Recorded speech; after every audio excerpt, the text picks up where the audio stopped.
Hi, Cubicle Country. Welcome to another episode of Cubicle Conversations, discussions to accelerate your career goals. I am thrilled because this is a first for us. We've got our first guest host. I have been able to participate in some of the wonderful work that this young lady is doing. And so I'm thrilled to be able to infuse all of her skills, her life experience into our conversation today. Today, we're going to be talking about meditation, its benefits, how it impacts your relationships. And some of you might be asking, how in the world does this relate to career acceleration? Well, if that is a question you're asking yourself, then you are in the right space. So I feel like I'm kind of rambling. I want to introduce you all to my guest host. So go ahead and tell everybody who you are. Okay, I'm Jannah. Hello. Jannah of Riveting Yet Random Yet Riveting Ramblings. That's what the segue from rambling to my ramblings, because I often ramble about my thoughts, and one of my favorite things to ramble about is meditation. It's one of my favorite topics, and it was very fitting to get invited to discuss this topic because I just recently started another 21-day meditation experience, and I'm on day 2 of it. So it was really an honor to be able to talk about it now when it's so fresh. Like it really felt like, oh, this was the time for me to begin it. And I have been talking more and more about how meditation can help you in so many different ways in your life, and it can help you personally, and because you're a person that's dynamic and you're in different settings, it can help you personally and professionally. But yeah, that's all Absolutely. And so one of the reasons why I asked our guest host to join us is because on our last episode of the podcast, I did some career affirmations. And on one of our episodes of Careers and Coffee Chat, if you don't know what that is, you want to check us out Tuesdays at 10:30 in the morning, where we take a pause in our day to reset the tone for the rest of our day. And we talk about our career challenges. We get our career questions answered. And so that's on Instagram. On Instagram, you can find us at 10:30 a.m. And we have Careers and Coffee Chat. But on our last episode of Careers and Coffee Chat, we talked a little bit about career affirmations. And one of the things that came to light was talking about how what we listen to, what we take in, affects the work that we do. And so I really wanted to have a conversation with my meditation guru, if you will, to talk to her about what meditation is. And so first I wanted to say, for those who think meditation is just, hippy dippy, you got to light some incense. I want you to try this concept on. Don't hit stop because you feel like, okay, meditation is not for me. I want you to hear some of the concepts we're going to discuss today, because you will see how a lot of successful people in their jobs are successful because of what they meditate on. They're successful because of what they allow to replay over and over in their minds. And so before I let my expert tell us a little bit more about meditation, I wanted to start off by saying we all meditate. Yes, even you. Whether you're in a corporate space, whether you're in blue collar, white collar positions, we all meditate. It's something that we consistently think about over and over again. The choice then is to choose the thoughts, what needs to stay, and then what needs to go. And so I wanted to have a conversation with our meditation expert to talk a little bit about her expertise. I didn't even realize that she was on this meditation journey, if you will, or this 21-day, I think you said 21-day experience. So I want to pass the mic to her so she can tell us a little bit about what her thought process is around meditation. Okay, so sorry for that. I had to grab my charger. My phone still died. But so meditation has been, you touched on so many things that I have made, that I've rambled about before, about how to incorporate it in your life and what it actually looks like, and how it doesn't have to be a ritual of you light candles and you have to and things like that. It doesn't have to be that. So it's really, it doesn't have to, it needs to be demystified, and so that you can incorporate it into your daily life. And there are different ways to meditate, and I didn't know that that's I thought that it looked a certain way to meditate, but when I realized that anything that I do can be meditation, it can be me breathing, it can be me returning to a centering thought that I had for that day, it can be me reminding myself of a mantra or an affirmation, or it can be me sitting down and listening to a guided meditation. It could be so many different things. It could be movement. That's been one of my favorite ones. It can be with yoga. That's what I've been doing, with dance, and with a ritual that you do to relax at the end of the day. So meditation can be whatever you need it to be, and because it meets you where you are. But for me in my life, I started meditating. I just realized I started it in 2017. And it started with a 21-day meditation. So it's full circle to come back to from when I just realized it, because I just saw the first meditation experience that I did when I registered for the one that I'm doing now, and it was on shedding weight and like self guilt and shame and expectations that you have of yourself and others, and not accepting yourself. And it was so eye-opening, and that was what catapulted me into changing my relationships, because it opened my eyes to a lot of patterns that I was perpetuating, that I was maintaining, that I was causing, and it made me aware of them, and it helped me to assess the role that I played in relationships, what role relationships played in my life. I wasn't working at the time, so that meditation really helped me to grow so that I was a better professional when I did get a job. It was very transformative, that first 21 days. And I think there's 21 days because that's how long it takes, like, to establish a habit or something like that. And it was, after that, I did it daily, and then sometimes I stepped away from it, but it's always been a practice that I know helps to transform how you see yourself and the world. Absolutely. So you hit on a couple of wonderful points, and one of the things I wanted to just kind of drill in and kind of hone in on is, she said it was a centering practice. And so can you tell me a little bit more about, just so we can understand what meditation is, and what do you mean by centering? So I said that. See what I was saying? I mean, in the context of what you were saying, it sounded like, there could be chaos around you. Oh, yes, exercises to kind of be grounded, to be fully present. Okay. So for meditating, I just recently heard someone explain it in a way that is very accurate. The act of meditating, what you're doing is you're trying to quiet your mind and be an observer of your thoughts without judging your thoughts. You're just letting them pass through your mind. So I'll use what I have written down on my board for my meditation is, you're the ocean. So if you imagine yourself as the ocean, your mind is the surface, and although the environment may cause ripples and things, you can always go within and go down in the surface and explore depths within yourself. So meditating, you are becoming an observer of those thoughts by retreating deeper into yourself. You're not judging them, but the practice of it is you sitting there in quiet. You need to be in quiet because how receptive your mind is to learning when your body's relaxed, how your ego is not defensive, and but so when you're relaxed, you're sitting there and you're having thoughts, and instead of following one thought and letting your mind run towards one thought, then you have either a centering thought that you're listening to in a guided meditation. Like, for example, mine yesterday was by connecting with the body, I am joyful and energized. And that was my centering thought, was me thinking about what my body is capable of. gives me joy, and being in my body is a joyful experience that energizes me. So whenever my mind was wondering, I didn't judge the thought or follow it. I instead repeated that line to myself.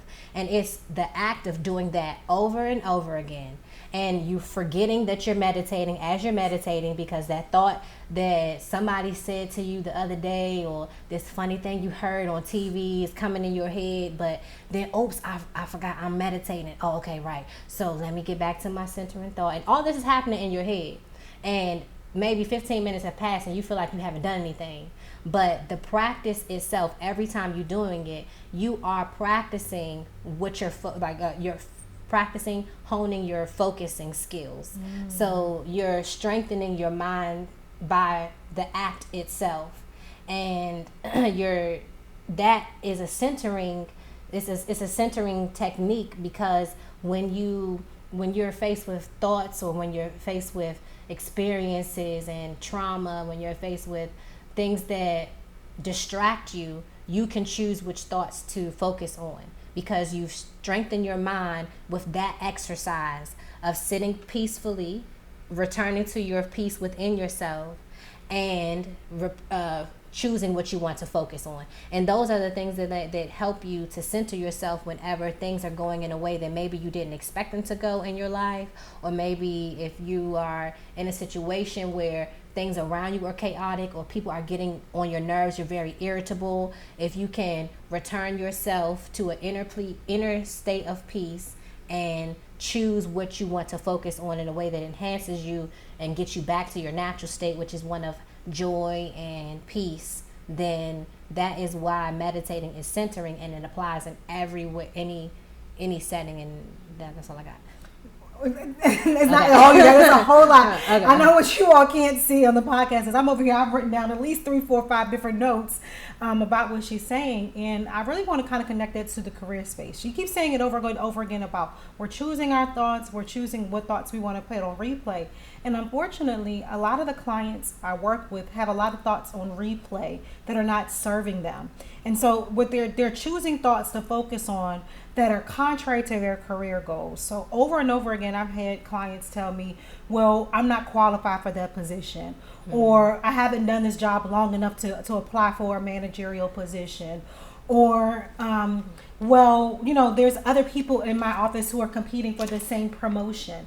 And so when I tell them you're overly qualified, and they've consistently told themselves whatever that thought was over and over again it could even be for one day, it's really hard to receive the thought I'm sharing with them. I've reviewed their resume, we've had conversations, my team and I have developed tools to say this is your skill set, this is what your superpower is, this is the positions that you're qualified for based on everything that we've looked at, but based on your brand identity package that we put together for our clients. And yet I still have to spend almost one whole coaching session on getting the client to believe that is in fact who they are. And some people will even say to me, Jessica, you said it so nicely, can you go do the interview for me? Or it does look nice on paper, I never thought that was who I was. And so this is why I brought in the meditation, one of my meditation gurus, because the truth of the matter is when we're putting things on replay, it's consistently forming either hurdles or pathways for us. So you got to decide, is this a hurdle or is this a pathway? Is this something that's going to expedite me or slow me down? So that's kind of what I thought about when you were talking about those thoughts. It's like, okay, am I going to drown in this ocean of thoughts, or is it something that's going to propel me forward? And some of those thoughts are around like interviews, being very nervous. I had a good girlfriend of mine say that she was ready to go to an interview, but could not get out of the car. We had done all the work on her resume, had practiced the interview skills, but she had an anxiety attack in the car because the thoughts were telling her, no, you're just this one type of profession. You can't pursue things outside of your given education. So, for example, like, okay, you trained to be a chef. Who are you to want to try to be a teacher? When there's so many elements of transferable skills between so many professions. And so that's why it's very important that we begin to think about what it is that we are meditating on. What are the affirmations that we're consistently allowing ourselves to believe? Consistently, when there's evidence to the contrary, Ask yourself that: is there physical evidence in my space that contradicts the thought that I'm continuing to have over and over again? And the other thing is, and I hope that you're able to speak to this, is that I kind of, I'll be transparent with you guys. I kind of beat myself up, or I used to. It used to be a pattern of behavior that I had if I rested. If I took time to congratulate myself, if I took time to say, kind of reflect on the things that I did well, and think about the things I wanted to do in the future, I thought that rest was something that was seen as you're not working hard enough. But boy, did that meditation change some of my thought patterns around that, because I realized that rest is productivity. Productivity for productivity's sake only produces restlessness, only produces you to be burnt out and stressed out. So rest is productive. And that's why I kind of honed in when you said centering. Can you, just thinking about in the midst of this pandemic, trying to learn how to do our jobs, trying to figure out if we're going to keep our jobs, that's a lot of chaos. And so you have to find some type of centering technique when the news is giving you conflicting information, when your job can't even give you a lot of information, because they're learning it as they go too. And so that's why I wanted to kind of talk about this. So I see you're over there jotting down notes. I know Cubicle Country can't see this, but a lot of thoughts are going into this. So I can't wait to share what you're going to. Oh my gosh, this is why this is my favorite topic, because everything that you're talking about, there is something that you can meditate on to reteach yourself. Sorry, that's my grow light, my hydroponic cucumbers and things. So so I wrote down how meditating can help you change your perspective, and it can help you redefine things that have become ingrained in you. Those things that drive whether or not you feel guilty about where you are in your life.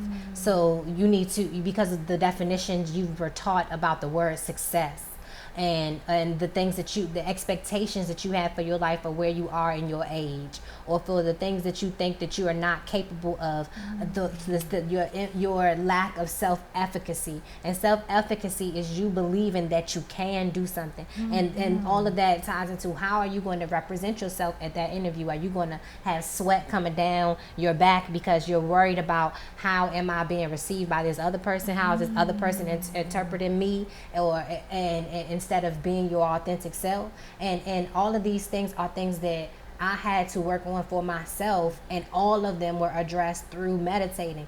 That I was, at the time when I first started, I didn't have a job, and I was out of college, out of grad school, and did not want to be a counselor. I had gone to grad school for counseling psychology, and I had gotten out, and the first job I had was teaching other college students how to counsel. And that made me feel like, oh, I want to teach again. But I just went to school for mental health, and I don't want to do that. So all of these supposed tos and shoulds had to be redefined, because I was depressed when I was looking at where I was based on those other people's definitions of where I should be in my life. And just how meditating can help you change your perspective on what rest means. I did a lot of meditating around success, about by whose yardstick am I measuring what's successful in my life.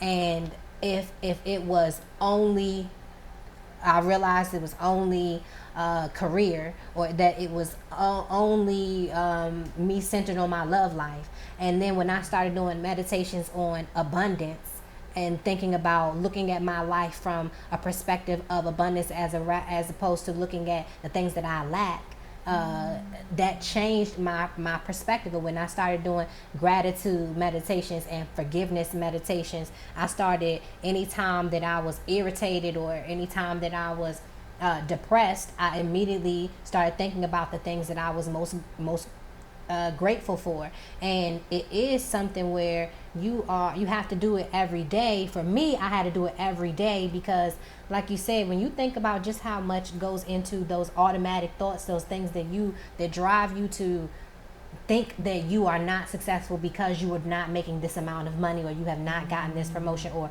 oh, I will be happy when I get this, and those things that don't really define who you are. Like, you have to be active in reteaching yourself the things that you should be building your self-concept on.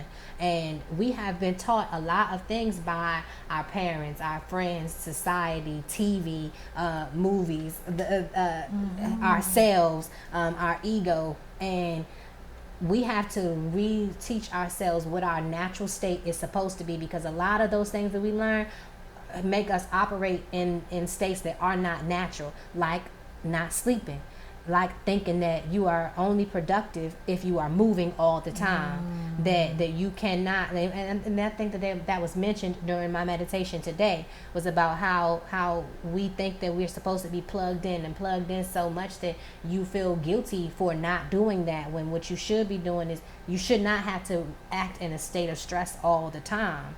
And people thrive in that as if it is a positive thing. Meanwhile, they're having disease and indigestion and all of Weight these health, gain. yes, and Hair loss and yes. Yeah. So that's all I got. You know what? And you know what? Again, I'm writing out a whole lot of notes over here, because what you said was so true, and I've seen this happen over and over again with clients where they will talk themselves out of their passions.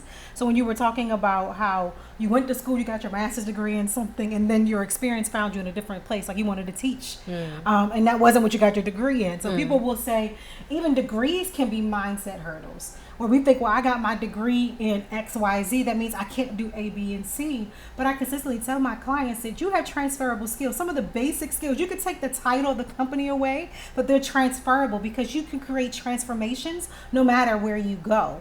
And those are those skills. Now, you may have to get additional certifications. I'm not saying that you won't have to. Like, I have a degree in social work. I have a degree in psychology. If I want to be a lawyer, I would have to get a degree in law. However, I have transferable skills from those degrees to make me a wonderful candidate for a law program. I'm not going to psych myself out and say, well, I didn't study law in undergrad, but I studied human rights. I studied an advocate. So I have those transferable skills that will be the skills of a lawyer.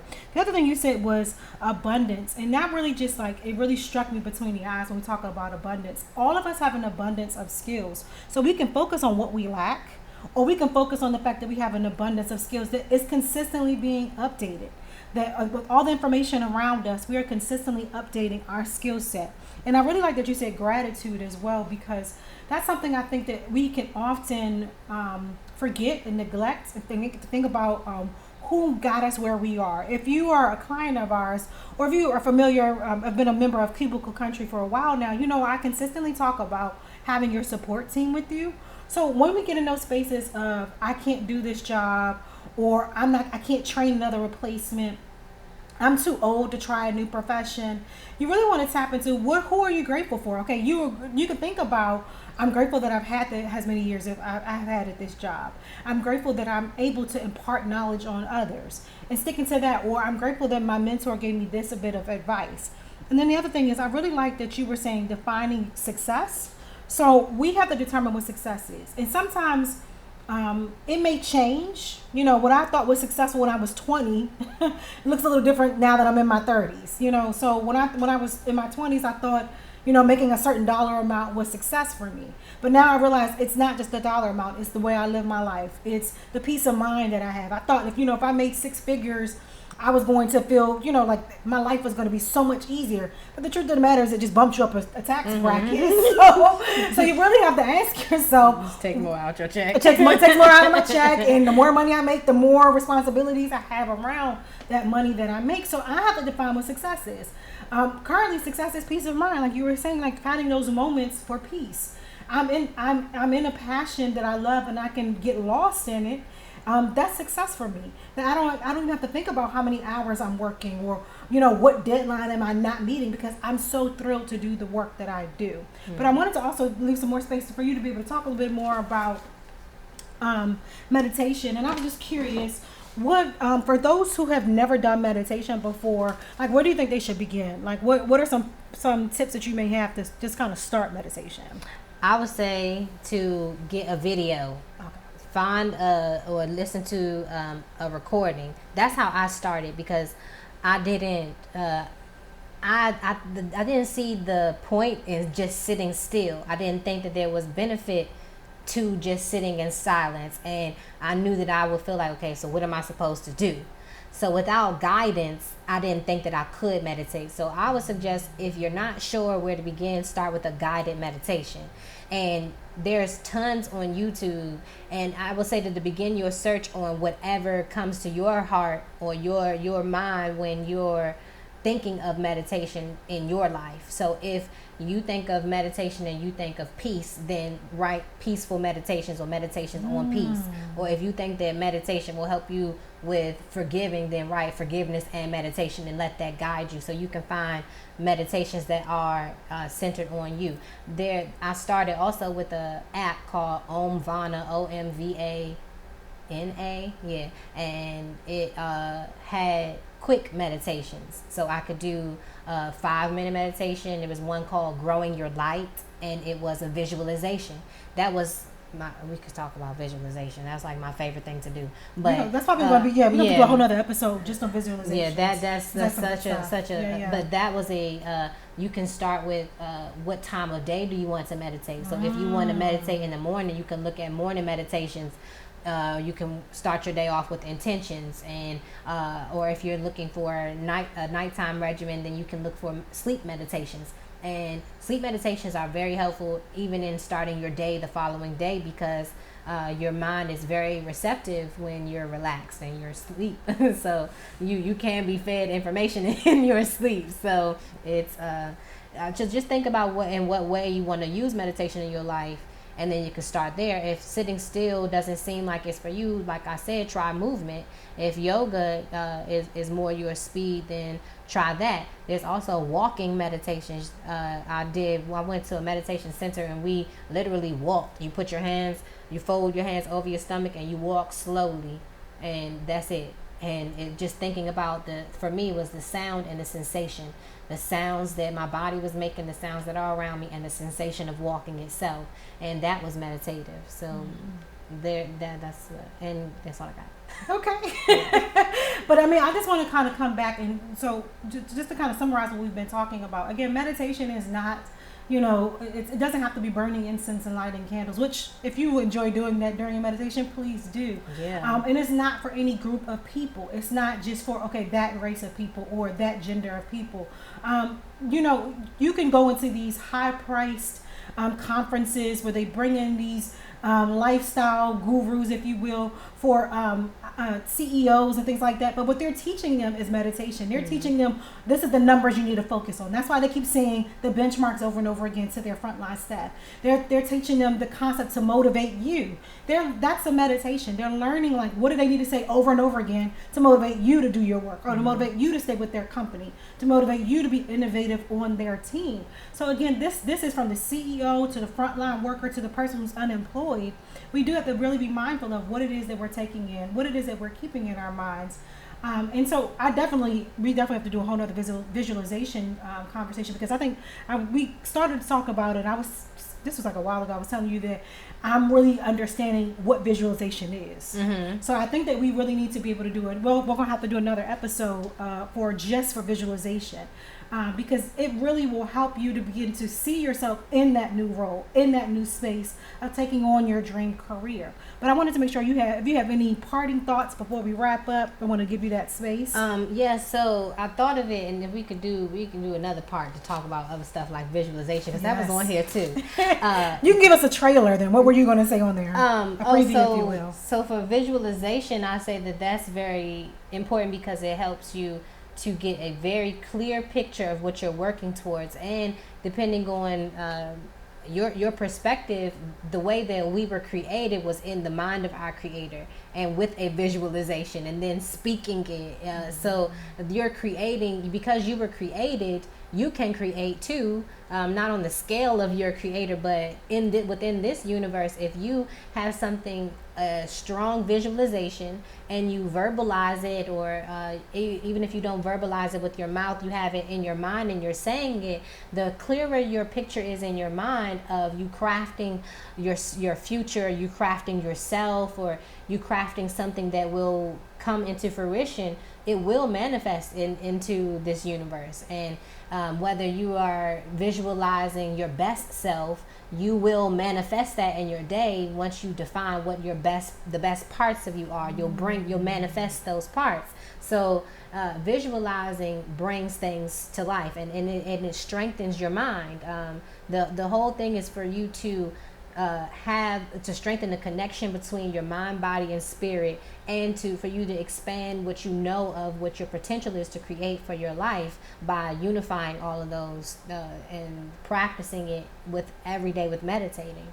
But for that, meditating can help you change your perspective on the way you approach life in general, and that can lend itself to the way that you view all of your experiences and the way that they're connected, and how you show that professionally.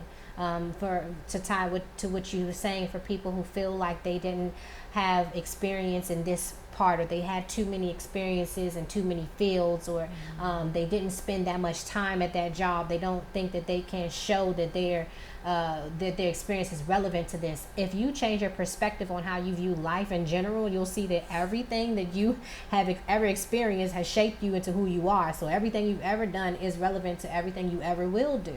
So if you have that perspective, your cover letter, your interview is going to reflect that. And but all of that for me came into my life through meditating, and me creating my self-concept and my self-efficacy, and building up all of those things through meditating.